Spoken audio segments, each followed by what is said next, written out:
Batman comics. Today is going to be kind of a shorter video. I've only got 3 books that I picked up, which is kind of unheard of these days. There's so many Batman books coming out, and I actually had to go on my phone and like scroll through and make sure I hadn't missed anything because it was surprisingly light.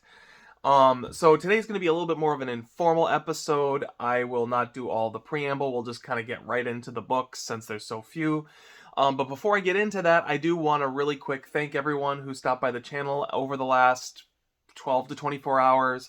And just say thanks for subscribing. I hope you like what you see. There's just been a lot of not only new subscribers, but some new conversations that have drummed up over the last handful of videos that I've put out for people that have just kind of been digging into the content for the first time. So that's just really cool to see, and welcome aboard.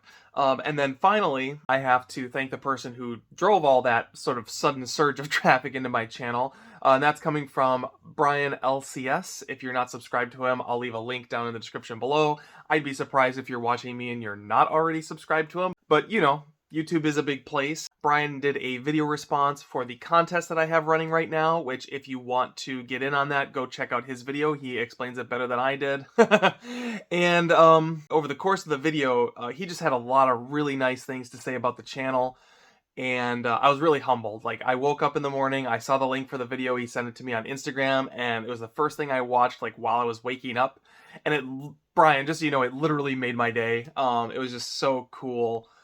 Just to hear just some kind words from the community. Just the support, obviously, on YouTube here has been fantastic, and today was just a really cool day for that, and I can't thank you enough. It was really nice. So getting into This Week in Batman, while I only picked up 3 books, there were actually 4. So the one book I didn't grab was Batman Urban Legends. I think this was issue 15. 2 reasons I didn't pick it up. First reason, it was only cover Bs, and those of you guys who have been watching my channel know I really only go for cover A, so I'll be reaching out to my other comic book shop to get that sometime later this week. Also, I haven't actually read issue 14 yet.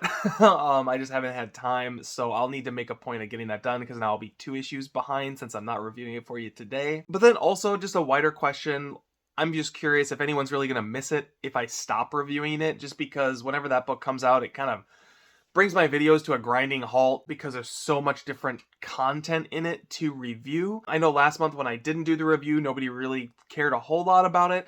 So I'm thinking what I'll probably do is just talk about sort of new segments as they kind of crop up, or if there's something specific I want to talk about, I'll review it in a little bit more detail.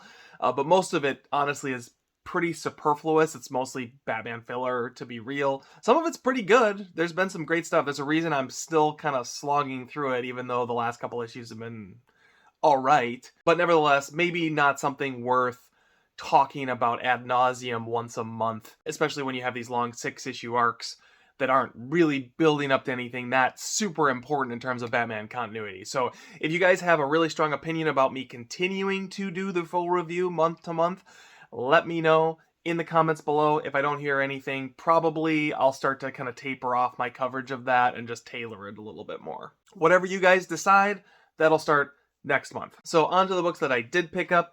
First, there was one non-continuity book I got, which is Future State Gotham. This is issue number 13. I am a few issues behind on this, so I'm not really sure kind of where things are at, but I finished the first story arc done by Joshua Williamson and really love this title, so I'm going to probably let a couple more issues build up and just burn through them.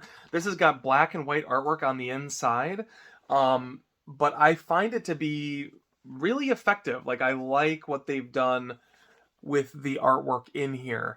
And then most issues, you usually get some kind of a backup story that typically doesn't, have much dialogue or any dialogue, and it's just kind of a supporting story by some kind of a hot artist. I noticed scrolling through this issue that it doesn't appear that that's the case this time around. So I have to say it would be kind of a shame if they are ditching that moving forward, but nevertheless, curious to see where this is headed. I'll have to make a point of catching up on this in the very near future.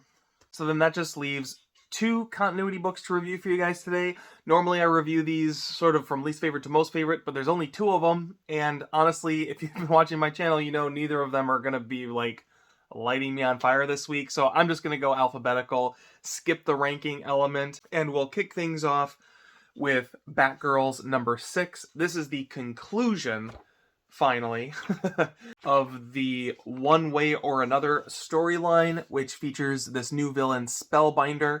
And Having reached the conclusion of this now, one of the things I've complained about with this book is just too much random stuff going on and not enough actual, like, focus on the story at hand. Over the last couple months, I've had fewer issues with that because they've kind of been honing in on this Spellbinder storyline and things kind of came together.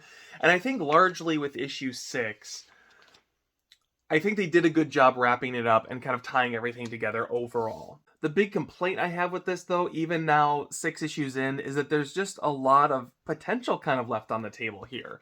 So the thing that Spellbinder has going on is he's like a painter, psychiatrist, and instead of having like Scarecrow fear toxin, he has sort of like this chemical gas that makes people susceptible to suggestion, which is what generated all these Gotham zombies that were teased kind of in the last half of issue 5. And there's just a version of this story that would be really gothic and interesting, and it just kind of gets squandered. If they had really just focused in on Spellbinder, and they'd really tightened the idea that, like, if he paints you, you end up under his control somehow. And this is where, like, going back and reading some of the Denny O'Neil, Neil Adams Batman books the last couple weeks after Neil Adams' passing, like, it really got me thinking a lot more about the more gothic elements of Batman, the more supernatural House of Mystery type DC stuff that Batman kind of associated itself with more. And I feel like a strong dose of that in this story would have been really cool. The idea of an artist who paints your portrait and then now you're under his control and you turn into this weird Gotham zombie. And then you have this big conclusion at, the gothic Arkham Asylum that's now just in ruins, like an old Frankenstein castle. All those elements are in here. And those are the things I really responded to in issue 5 and 6, but it's just muddled with too much other stuff going on. And then on top of it, you have the cartoony artwork, which I won't complain about because you've heard enough about it. It hasn't changed. All in all, Batgirls for me, I would say after the first arc, has been a swing and a miss, largely. I am a little bit curious to see what happens next. We do have the tease that Seer is finally coming back into the fold, which was sort of the promise with issue 1, and then we got completely sidetracked and distracted with Magistrate, and then Spellbinder, and then now here we are back to the Seer. So hoping for the next round, we focus on the Seer, and we really do something interesting with that character. There was a lot of potential with her in Fear State, and then it turned into this punk rock kid character, and then got kind of brushed under the rug for 6 months. So who knows? We'll see. I'm holding out hope that Batgirls can do something to impress me. Anyway. Alright, moving on to our last Batman title of the week. We have I Am Batman number 9, another book that is typically on my you-know-what list. I think the thing that is carrying me through this book at this point, more than anything, is I've grown to really appreciate the art style in this. And if you go back to my first few reviews for this book, it drove me up a wall, mostly because they didn't have a consistent artist on the book, and stylistically, it was all over the place. It got really muddled, and it's only been since Jace Fox has gotten to New York that we've kind of settled on this, what in my opinion is like late 90s DC style artwork. I find myself actually really getting a kick out of it. And, it's not that it's anything spectacular or exceptionally special, but it just kind of, for whatever reason, pulls on my nostalgia strings a little bit. Seeing how he, draws New York and, Batman in shadow, it just, I don't know, it has this late 90s quality to it that I find myself kind of smiling at. And throughout the course of this issue, there were multiple times where something would pop up and I'd flip a page and I'd be like, oh, that was kind of a pleasant surprise. As far as the story goes, I mean, honestly, it's getting in the weeds again. It was kind of focusing in the last few issues, and we had this strong dynamic where the mayor wants Batman on the police force want to exact revenge on this killer that's targeting cops, if I remember right. It's been a couple months now, and I'm kind of blanking because, again, the plot gets kind of muddled and messed up. And it struck me at the end of the last issue that it seems like Batman is intended to sort of be the moral compass for the police force in some way, and they were maybe gonna explore that a little bit more. But then this book opens up with Batman basically like brutalizing a suspect, and then the police having to pull Batman back. And so, again, I just don't quite get where the direction is that this is headed. I found myself thinking a lot while I was reading this particular issue about what is it that would make this more successful. Because, there's no really clear rogues gallery for Jace Fox. There's no super clear direction outside of the fact that he's in New York City now, and maybe they're, trying to make some kind of meta commentary on what's going on in New York. I don't follow New York City and whatever, cop drama they have going on. I would imagine there's probably some like real world parallels going on in this book that I'm just unaware of, but they haven't done a good job of giving you a reason to be into this character specifically. The appeal I find in it is that, it's Batman solo, different character, but pretty similar. So you get kind of a more boiled down Batman detective story without a lot of the continuity baggage that goes along with Bruce Wayne. I think that there's definitely potential here to continue to exploit that.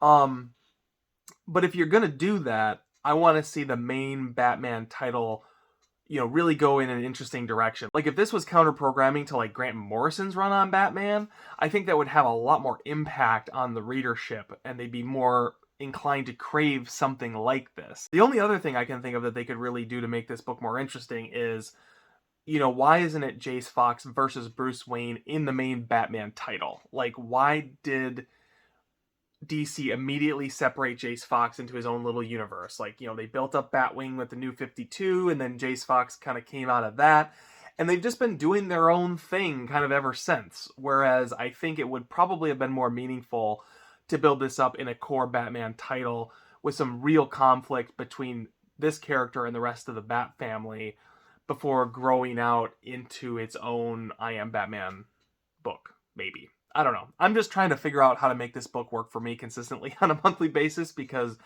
after being on kind of an upswing, this was a little bit more of a downswing for me, which is disappointing. All right, that wraps up this week in Batman.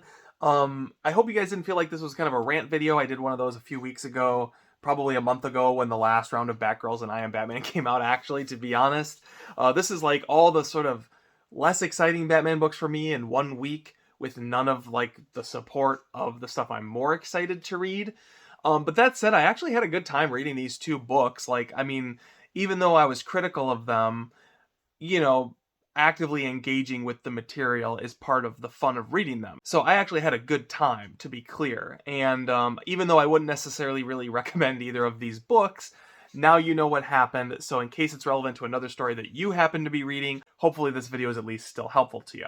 So with that, I am out, and I hope you guys have a great week in comics. Take care.